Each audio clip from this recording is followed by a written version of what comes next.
नमस्कार। भारत मौसम विज्ञान विभाग के दैनिक मौसम पर चर्चा में आप सभी का हार्दिक स्वागत है। आज 14 मार्च का दिन है।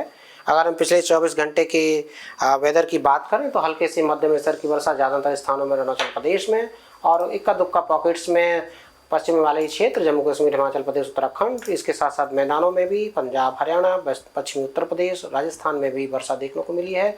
और इक्का दुक्का पॉकेट्स में यहाँ पर थंडरस्टॉर्म एक्टिविटी कल शाम को देखने को मिली है। अगर हम पूर्वी भारत की बात करें तो गंगे पश्चिम बंगाल में और उड़ीसा में भी हल्के से मध्यम स्तर की वर्षा पिछले 24 घंटे में दर्ज की गई है। अगर हम हेल स्टॉर्म की बात करें तो दुर्गापुर जो स्टेशन हमारा गंगे पश्चिम बंगाल में, वहाँ पर ओलावृष्टि होने की सूचनाएं भी प्राप्त हुई। इसके अलावा इन्हीं क्षेत्र में इंडियन उड़ीसा और गंगे पश्चिम बंगाल में भी थंडरस्टॉर्म की एक्टिविटी कल शाम को देखने को मिल रही थी। रडार में भी इसका इको देखने को मिला था।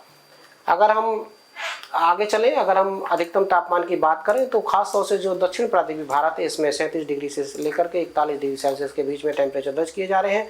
और कमोबेश 36 से 38 डिग्री सेल्सियस के टेम्परेचर जो हमारा पूर्वी भारत और से सटा हुआ जो मध्य का भारत और पश्चिमी भारत जिसमें महाराष्ट्र आदि शामिल, वहाँ पर भी 36 से लेकर के 38 डिग्री सेल्सियस तक के टेम्परेचर दर्ज किए जा रहे हैं।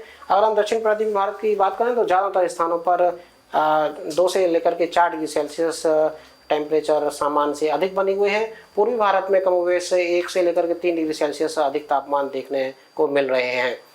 अगर हम पिछले 24 घंटे में अधिकतम तापमान की बात करें तो 41.3 डिग्री सेल्सियस का टेम्परेचर अनंतपुर जो हमारा स्टेशन है रायलसीमा में, वहाँ पर दर्ज किया गया है।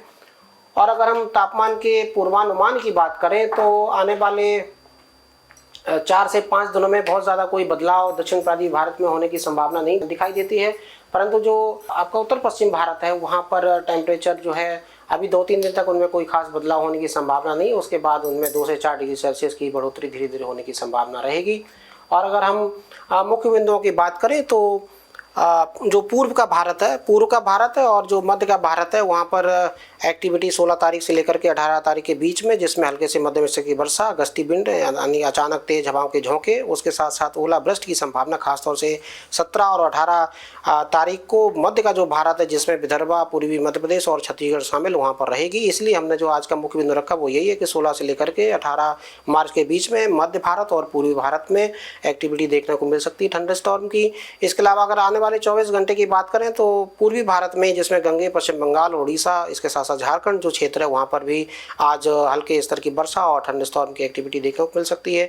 आने वाले 24 घंटे में गंगे पश्चिम बंगाल में इक्का दुक्का पॉकेट्स में ओलावृष्टि की होने की संभावना को भी नकारा नहीं जा सकता है। अगर हम उत्तर पश्चिम भारत की बात करें तो अभी जो हमारा प्रेजेंट जो कल का पश्चिमी विक्षोभ था आज कमजोर होकर के उत्तरी पंजाब के आसपास बना हुआ एक साइक्लोन सर्कुलेशन के रूप में, और इसके अलावा एक ट्रफ भी उसी क्षेत्र में मध्य क्षोभ मंडल में देखने को मिली। इन सब के प्रभाव में हल्के स्तर की वर्षा और हिमपात जो है पश्चिम हिमालयी क्षेत्र जिसमें जम्मू कश्मीर, हिमाचल प्रदेश, उत्तराखंड आदि शामिल है, वहाँ पर खासतौर से जो उनके उत्तरी इलाके हैं, उत्तरी हिमाचल प्रदेश, उत्तरी उत्तराखंड और जो हाई रीचेज हैं जम्मू कश्मीर के, वहाँ पर हल्के स्तर की वर्षा और बर्फबारी आज भी जारी रहने की संभावना है। और अगर हम आने वाले 5 दिनों की हम बात करें सिनोप्टिक सिस्टम्स की तो आप देख सकते हैं अभी हमारे पास एक एंटी साइक्लोन सर्कुलेशन जो है एंटी साइक्लोन बंगाल में बना हुआ है। इसके अलावा साइक्लोन सर्कुलेशन की बात करें तो साइक्लोन सर्कुलेशन एक उत्तरी पश्चिमी मध्य प्रदेश के आसपास, दूसरा उत्तरी इंटीरियर कर्नाटका और एक दक्षिणी पश्चिमी बंगाल की खाड़ी। इसके अलावा एक कमजोर स्थिति में उत्तरी पूर्वी असम में भी एक साइक्लोन सर्कुलेशन देखने को मिल रहा है। अगर हम ट्रफ की बात करें तो अभी गंगे पश्चिम बंगाल से लेकर के उत्तरी तटीय आंध्र प्रदेश तक एक ट्रफ लाइन है निम्न क्षोभ मंडल में जो कि उड़ीसा से होकर के गुजर रही है, और एक दूसरी ट्रफ लाइन है जो पूर्वी विदर्भा से लेकर के उत्तरी तमिलनाडु तक रायलसीमा और तेलंगाना से होते हुए पास हो रही है। तो इस तरीके से इन सब सिनोप्टिक स्थितियों की वजह से अगर हम देखें आने वाले 5 दिनों की हम बात करें तो मुख्य रूप से जो हमारा वर्षा का दौर है वो पूर्वी भारत और पूर्वोत्तर राज्यों में हल्के से मध्यम स्तर की वर्षा कुछ से एक छोटे छोटे स्थानों से लेकर के कुछ एक पॉकेट्स में होने की संभावना रहेगी। और इन्हीं पॉकेट्स में थंडरस्टॉर्म की एक्टिविटी आने वाले 24 घंटे में जैसा कि हम शुरुआत में बता रहे थे बनी रहेगी। आप लगा सकते हैं कि उत्तरी तटीय आंध्र प्रदेश से लेकर के उड़ीसा, गंगे पश्चिम बंगाल, झारखंड, इसके अलावा पूर्वी आसाम का क्षेत्र, नागालैंड और पूर्वी अरुणाचल प्रदेश, वहाँ पर थंडरस्टॉर्म की एक्टिविटी आने वाले 24 घंटे में देखने को मिल जाएगी। इसके अलावा ओलावृष्टि जो कि हमने सिंबल भी लगाया गंगे पश्चिम बंगाल में देखने को मिल सकती है। और जैसे कि हमने बता रहे थे पहाड़ों पर जो उत्तरी क्षेत्र वहाँ पर हल्के से मध्यम स्तर की वर्षा और हिमपात होने की संभावना आज भी रहेगी और इसके बाद ड्राई वेदर वहाँ पर बना रहेगा। और इसके अलावा अगर हम दूसरे स्थान देखें तो अंडमान निकोबार और केरला में भी हल्के स्तर की वर्षा आने वाले 24 घंटे में देखने को मिल सकती है। तापमान की दृष्टि से उत्तरी इंटीरियर कर्नाटका में जो हीट वेव की स्थितियाँ हैं उसके लिए हमने बार्डिंग लगा के रखी, क्योंकि वहाँ पर टेम्परेचर 40 से ज़्यादा डिग्री सेल्सियस है, 1-2 स्टेशंस हैं। इसके अलावा वहाँ पर जो विचलन होता है वो भी 4 से लेकर के 5 डिग्री सेल्सियस सामान्य से अधिक बना हुआ है। इसको देखते हुए उत्तरी इंटीरियर कर्नाटका में हीट वेव की स्थितियाँ लगा के रखी। इसके अलावा रायलसीमा को भी मॉनिटरिंग में रखा हुआ, अगर ज़रूरत पड़ेगी तो यहाँ पर भी हीट वेव की स्थितियाँ हम इसको जारी करेंगे, क्योंकि अनंतपुर में भी 41.3 डिग्री सेल्सियस का टेम्परेचर रायलसीमा में देखने को मिल रहा है। हालांकि वो सामान्य से अभी 4 के आसपास अधिक है, इसलिए अब इसको लगातार हम मॉनिटरिंग कर रहे हैं। अगर ज़रूरत होगी तो रायलसीमा में ही हम हीट वेव की स्थिति को देखेंगे। परंतु जो हॉट और ह्यूमिड वेव, जो उमस भरा मौसम है, वो तमिलनाडु, केरला और रायलसीमा क्षेत्रों में आने वाले 4 से 5 दिनों में बने रहने की संभावना है, क्योंकि जैसे कि हमने शुरुआत में बताया, अधिकतम तापमान में दक्षिण प्रांतीय भारत में कोई खास बदलाव होने की संभावना आने वाले 4 से 5 दिनों में नहीं रहेगी।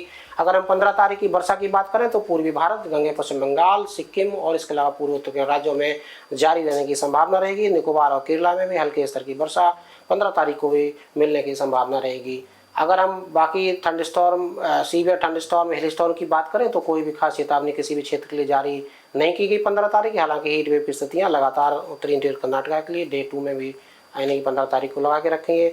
16 तारीख को एक एक्टिविटी मध्य भारत में भी स्टार्ट होगी, जैसे कि शुरुआत में बता रहे थे। पूरी मध्य प्रदेश, विदर्भ, छत्तीसगढ़ में आइसोलेटेड एक्टिविटी शुरुआत होगी। थंडरस्टॉर्म, गस्टी विंड की एक्टिविटी 16 तारीख से यहाँ जारी होने की संभावना है। झारखंड, उड़ीसा, गंगे पश्चिम बंगाल, इसके अलावा तटीय आंध्र प्रदेश, सिक्किम और पूर्वोत्तर के राज्यों में हल्के से मध्यम स्तर की वर्षा देखने को मिलती रहेगी।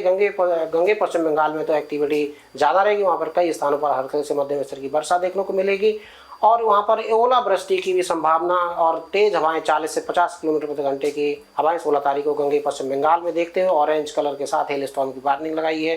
बाकी 16 तारीख के पूरे ही क्षेत्र में ठंडे स्टॉर्म की एक्टिविटी देखने को मिल सकती है। पूर्वी मध्य प्रदेश, विदर्भ, छत्तीसगढ़, उड़ीसा, झारखंड और तटीय आंध्र प्रदेश में भी ठंडे स्टॉर्म की एक्टिविटी देखने को मिल जाएगी।